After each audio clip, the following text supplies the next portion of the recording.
So last year we had Violent Night, and this year we have Silent Night. What's there to say? This is not Silent Night, Deadly Night, a remake of that. Because if you remember the remake of that, or like the quote-unquote remake of that, was called Silent Night. Not Silent Night, Deadly Night, it was called Silent Night. And now this is Silent Night.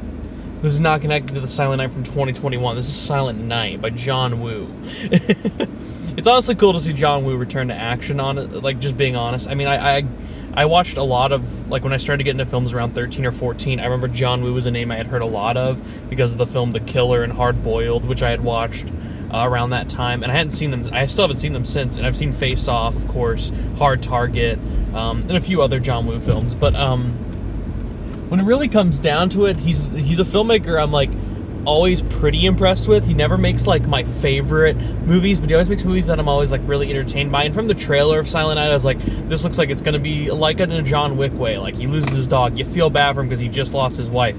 You want this motherfucker to go kill these people. And it's the same scenario here. Basically, Joel Kinnaman plays a man named Brian Godlock. They don't say his first name. I believe when it says Brian because she texts him. His wife texted him Brian in the film, so obviously his first name is Brian, his last name is Godlock, which is a dope fucking name. Godlock. Damn, jealous. I might change my last name. I might. Godlock. Fucking awesome. But yeah, Joel Kinnaman plays a man named Brian Godlock who, on Christmas Eve morning, because of a shooting that's happening, because a Mexican cartel drives by and they're having like this giant fucking car chase, shooting at each other. What ends up happening is it causes Joel Kinnaman's child, who's only like 7 years old or so, to get shot. It ends up killing his child.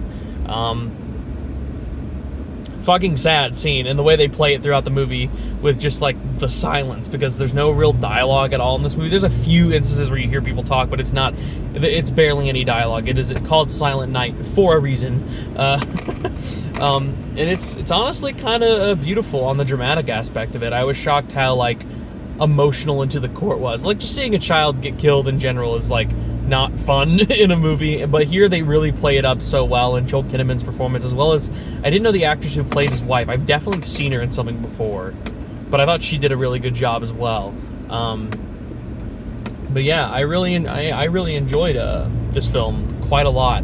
I think that it is a bit slow in the first hour, and a bit of it can feel a bit too melodramatic. That aspect of the dramatic scenes definitely weighs in on the training montage and the first few action scenes where you're like, I don't necessarily yet feel the impact that I think I'm supposed to be feeling. But as the film, like, continues, it definitely picks up and gets a bit better.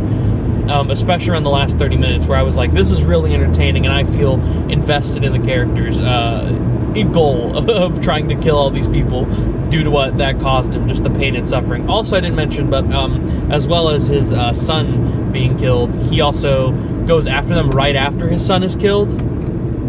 So right after his son is killed, he ends up immediately jumping into the action to go chase them down and try to kill them. And he kills like a few of them and succeeds, but then the rage of the father, but then the main guy, who's like the gang leader, I would say, to this Mexican cartel, at least that's what they hint at, it's a cartel, shoots him in the throat, and he's just basically about to die, but he gets saved, taken to the hospital, but he can no longer speak. So Silent Night, yeah, it's kind of like a multiple thing. The fact that our main character can't speak dialogue, but no one else around him also really speaks dialogue ever. It's all just kind of visual storytelling, which is done pretty good for what it's worth. But for the most part, I enjoyed this film. I will admit, though, I was a bit bored in the middle act. It can take a while to get going, but you are so emotionally attached to this guy by the end of it. You're like, I want this guy to fucking kill all these people, for sure. And they do a successful job at that, and I think, like, that's where this film really succeeds at, is just the weight of the mission he's going on. You feel it, and you really want him to succeed, and I think that that's the aspect that works so fucking well. And I felt very emotionally attached to his whole backstory, and I think that a lot of people will too. I was the only person in my theater seeing it. I went to go see it with open captions because, one, it was the only showtime that lined up with my day, which was at 3:15. It is now like 5:30. They played 28 minutes of trailers, by the way. Fucking AMC, Jesus Christ. But no, I wanted to see it with open caption. I also was like, this is gonna be funny because I heard this is a silent film, so all the open captions, as I thought they would be, were like music box playing, car crash, gunshot, gunshot, people screaming, loud groaning, silent groaning, whisper. It's just like the action of what they're doing. There is like some police radio chatter or dialogue, but I don't know, I just thought it funny because like this is the most like pointless film to see with open caption. Even if you were like, say, hard of hearing or deaf, I think you would understand the film and honestly maybe not need the sound or the captions. I don't know how much they're gonna help. I think you can tell what's going on, and it is visually, again, a visual storytelling. That's why a movie like Shaun the Sheep is probably like fucking fire, man. If I were deaf, I would be watching Shaun the Sheep every day. I'm just being honest. Silent films can slap sometimes. Yeah.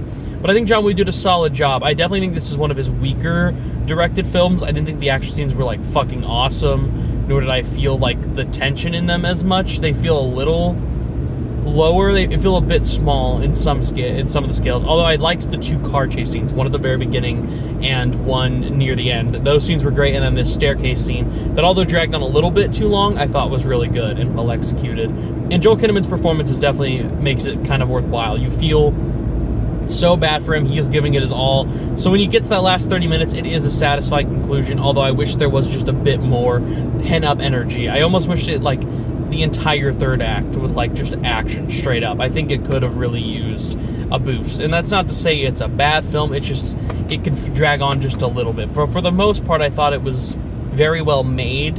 And I'm shocked I'm seeing on Letterboxd people are giving it, like, 2 stars. I didn't think it was that bad.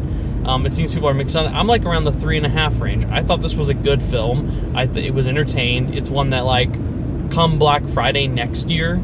Oh, fuck. Well, assuming we even get deals next year. If this gets a cheap release next year, like down to around $9.99 or $7.99, I would pick this up on Blu-ray and enjoy it during the holiday season. Because, like, it's that kind of film.